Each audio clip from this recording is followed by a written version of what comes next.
I'm Sean O'Kane, and I'm in the Mercedes Smart Vision EQ. And if I get scared, here's my emergency cutoff.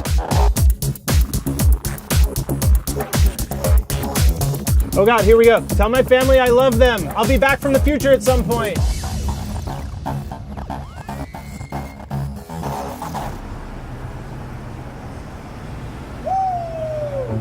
Okay, so it's day 5 of CES, and it's midnight, so that's why I'm having trouble figuring out what day it is. And we're about to head to the Las Vegas Strip because Mercedes wants to put us in the car that they think is going to be what we're all going to be riding in 2030.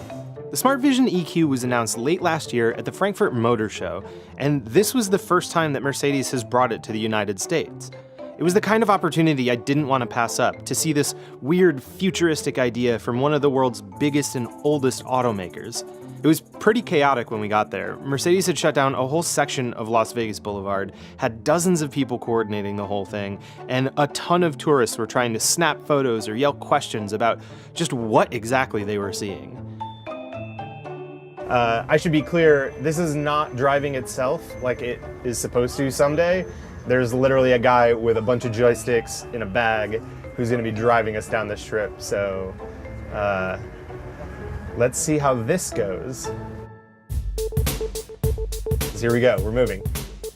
None of the stuff in here is like actually really working. I mean, the screen is lighting up and showing us like a demo, but like I'm touching it and it's not doing anything. It's not an actual touchscreen. These are like speakers or cameras or lights or something, but I can't really tell. This is really just like a mock-up of what Mercedes thinks a self-driving car would be like in 2030. Something that you would order on your phone and have come pick you up so that you can go out to wherever it is you want to go. And it's based off of the Smart Fortwo, so an actual car that's on the road today, which is why it might look a little bit similar to you if you've ever seen some of those flashier, newer smart cars, but obviously redesigned with a whole bunch of future flair. You know, you've got these crazy blue lights, these doors that scissor up and down and sound like they're in a sci-fi movie.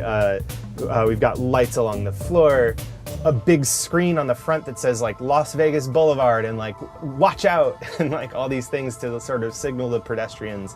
We're obviously also not going very fast, as you can see, and everybody's taking pictures.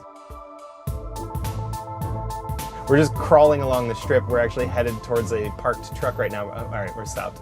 Oh, now we're moving backwards.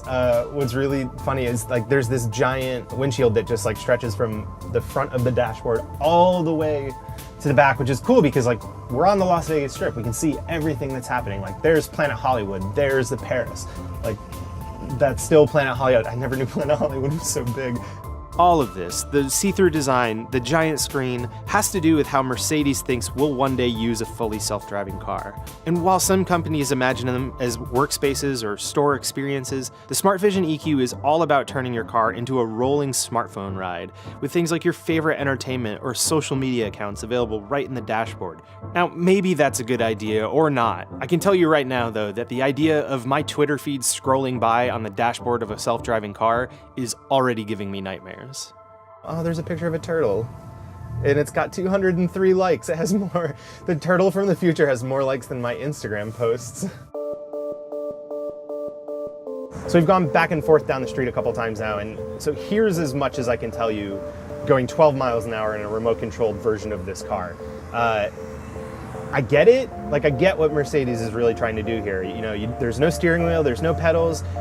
You hail the car, you hop in, you've got your smartphone apps connected, your social media, your entertainment, and you don't have to worry. You can just take it and enjoy the view, and that all sounds great. But there's so much more work to be done to get the technology, the automotive technology ready to get self-driving cars to this level that by the time we get there, by the time we get to 2030, so much more is going to change that it's hard to say how close this really is to what we'll eventually be riding in. So it's nice that Mercedes is thinking about these things.